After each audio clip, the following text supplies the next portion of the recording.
My best friend, Hazel Prescott, whom I had cared for over the years, gave me a bottle of perfume. Without hesitation, I turned and poured it all into the toilet. In my past life, the moment I wore that perfume, my body began to sprout fur and emit a terrible stench. Colleagues avoided me like the plague.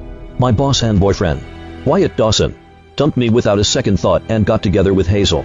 Desperate for a cure, I searched everywhere, only to die in agony and despair.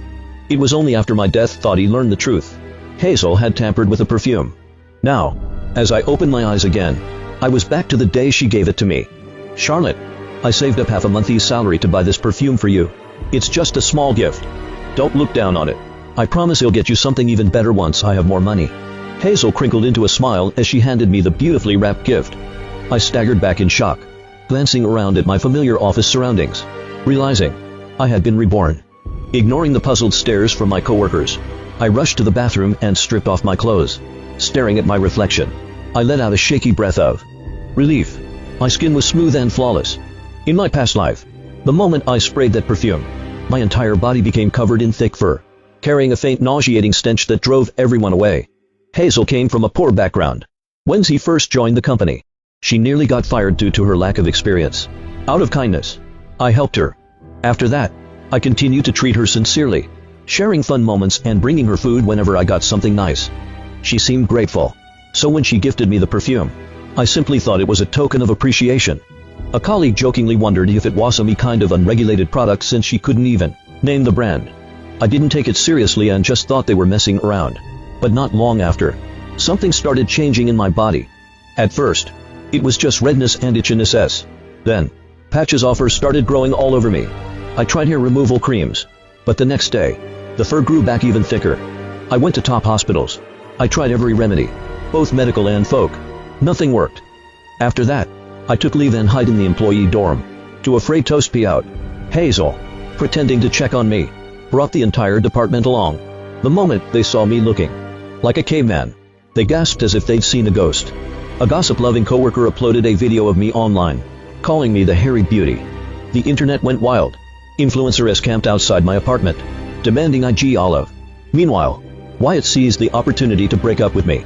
Hazel, on the other hand, became even more stunning. On one of her so-called visits, her breathtaking looks caught the attention of bloggers. Seizing the moment, she engaged with netizens, quickly skyrocketing to fame. Within half a month, she had amassed over 1 million. She had amassed over 1 million followers. And me, unable to accept my ruined face and body, I slit my wrists in the bathroom. Only after death did I finally learn the truth. Hazel had envied my success and beauty. The perfume she gifted me wasn't just a present. It was a cursed object meant to steal my fate. After my death, she got what she wanted. Wyatt became her boyfriend. Seeking excitement, they even indulged in their passion right in my old room beneath my memorial photo. The tragic memories of my past life flashed before my eyes. My jaw clenched, every cell in my body boiling with rage. I dug my fingertips deep into my palm, the sharp pain pulling me back to reality. Darling, what's wrong? Come try this perfume. Hazel blinked her big, innocent eyes, looking as harmless as ever. But beneath that facade lay a heart as venomous as a snake's. When I didn't reach out to Takati, she carefully extended the porcelain bottle toward me. I immediately sprang from my seat, pointing to the slightly cluttered desk with caution. Just put it there. A flicker of frustration flashed across Hazel's face before she quickly masked it, pressing me again. This was made by the florist back home. You won't find it anywhere, no matter how much you're willing to pay. I spent half my month's salary just to get this for you. Come on. It's just perfume, not some venomous snake. What's there to be afraid of? I glanced at the gloves she was wearing. If my guess was right, the perfume wasn't just toxic in scent. Touching the bottle itself might be dangerous. Seeing my reluctance, Hazel suddenly bit her lip hard, her eyes welling up with tears that streamed down her face. Charlotte, I know I come from a poor family, and this isn't some fancy brand. It's normal if you don't like it, but I just wanted to show my appreciation. I once saw her as a friend, yet she wanted me dead. Now she was trying to guilt-trip me, thinking she could manipulate me so easily. What a joke. Suppressing my anger, I let out a cold laugh. Hazel, that's really hurtful. I stayed late to finish your unfinished work. Unpaid. I helped you. Yet instead of appreciating it, you think I'm looking down on you. That's truly disappointing. If I really looked down on you, why would I go out of my way to help? Just because I didn't take the perfume, you assume I think less of you. That's completely unreasonable.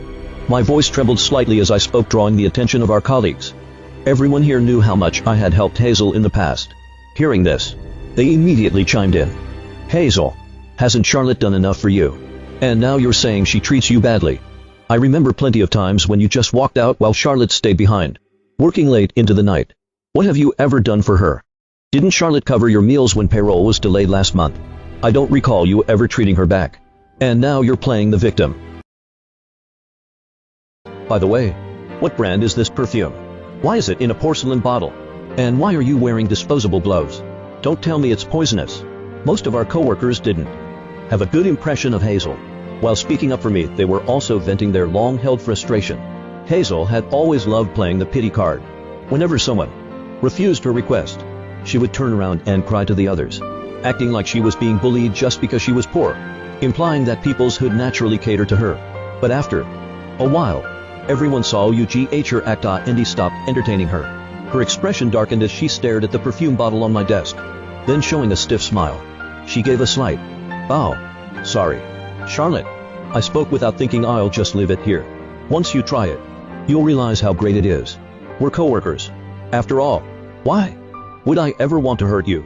I couldn't stand her fake, pretentious face. I wanted to smash the porcelain bottle right into her smug expression. I held back. I needed her to expose her true colors so I could get my revenge. Showing a casual smile, I pressed my lips together lightly. I'll give it a try another day. I'll just leave it here for now. Hazel's face lit up with joy. She eagerly took my arm and chirped about how the perfume should be used within a week, or else the scent would fade. I nodded absent-mindedly, pretending to listen while my mind was racing. The moment Hazel stepped away to use the restroom, I sprang into action. Mask on, gloves on. I carefully opened the porcelain bottle. I snapped a picture of the perfume bottle and sent it to a friend who specialized in perfume packaging, offering a high price for an identical one to be delivered to my office ASAP. By the end of the workday, the replica had arrived. I discreetly dumped Hazel's so-called gift down the toilet and tossed the original bottle into the trash. Over the next few days, Hazel kept sneaking glances at my desk, checking to see if the perfume bottle was still there. Every time she confirmed its presence, she nodded in satisfaction. To be extra sure, she even found excuses to go to the restroom with me, probably hoping to see if her little trick was taking effect. I decided to have some fun. I sprayed myself with a mix of water and garlic extract, a smell so foul it could make someone gag. Hazel had an excited twitch over her lips, convinced that her perfume was working its magic. Little did she know, she was stepping right into the trap I had laid out for her. Wyatt, my boyfriend, had been calling me into his office more often, looking for excuses to get close. Each time, I found a way to avoid him. Sensing my growing distance, he decided to make a grand gesture. That evening, he showed up at the employee dormitory with a bouquet of fresh flowers. Baby, there's a new restaurant in the old town. Let's go check it out together. I barely glanced at him, my tone indifferent. I don't feel well. Wyatt yanked her back into his arms, pulling her in for a deep, sloppy kiss. So what? I'll just break up with her. That woman is nothing compared to you. She's as dull as a dead fish in bed. Nothing like you, baby. And besides, we've been doing this for over a year. Has she even noticed anything? Hazel draped her arms around his neck, her eyes gleaming with wicked delight. You're right.